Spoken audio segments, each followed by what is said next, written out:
Hey friends, welcome back to Dear Dr. Becky. Today we're going to talk about something that so many of us do. It's called overthinking. You know the drill.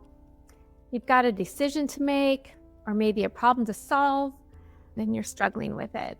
And your brain just gets on spin cycle and keeps on spinning and won't stop.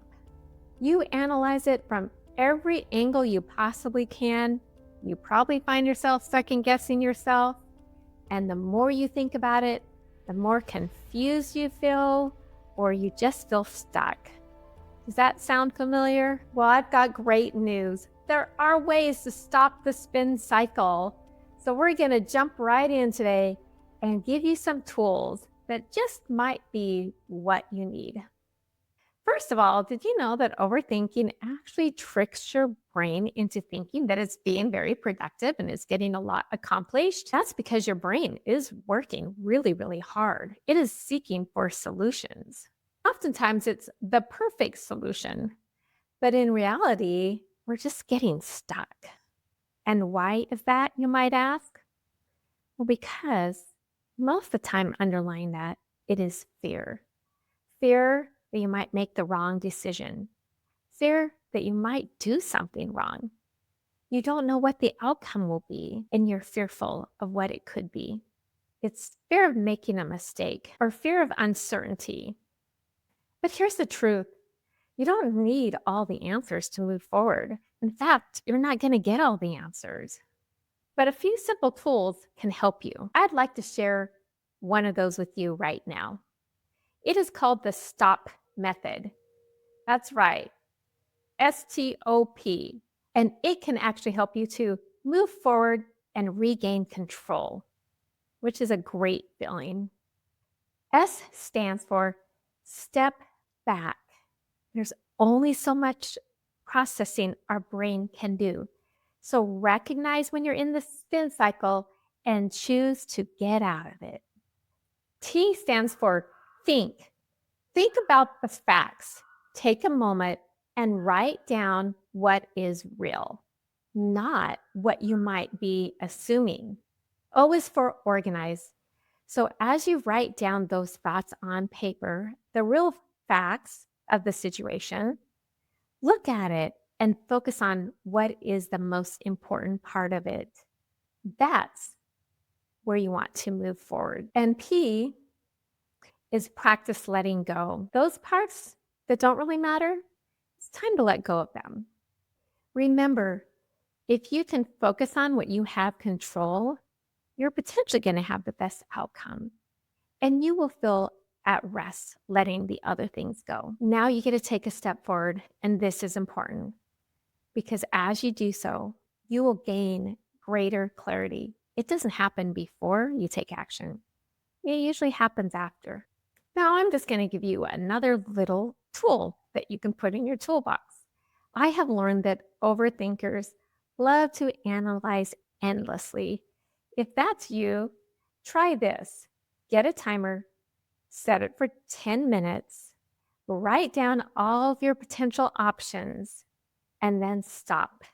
Now, look at your options and choose the one that feels 70% right. Yes, I said 70% because perfection isn't necessary. You can't have it, and you're not going to always know what is the best option. And if it still feels a little bit overwhelming, well, then just start with one small step. One small step will help you move forward, not be stuck anymore. And as you take those little steps, you will gain greater clarity. Don't forget that not taking action and allowing ourselves to get paralyzed with our thoughts is actually just a means to avoid. We get stuck, as I mentioned, because we're usually afraid of something. And that's okay. It's normal. So name your fear. Ask yourself, what am I afraid of? And then once you figure it out, write it down and then challenge it. Ask yourself questions like, does this really matter? Will this be important to me in a year? Oftentimes, just recognizing the fear will help you to move past it. So I get it. Sometimes there's a lot of options and you still really might know what to do. So try this next tool. It's called the rule of three. Take all of your choices and narrow them down to just 3 options, because fewer options will definitely reduce paralysis.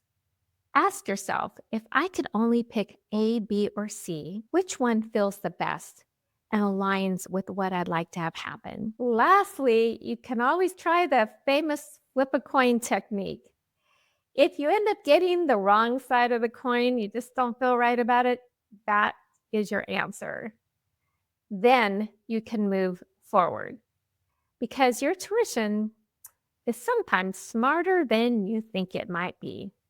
And finally, I just want to remind you that no decision is going to be perfect, and that's okay. Even if you make what appears to be the wrong decision, you will learn something from it. And from that point, you can adjust, change, make a different decision most of the time.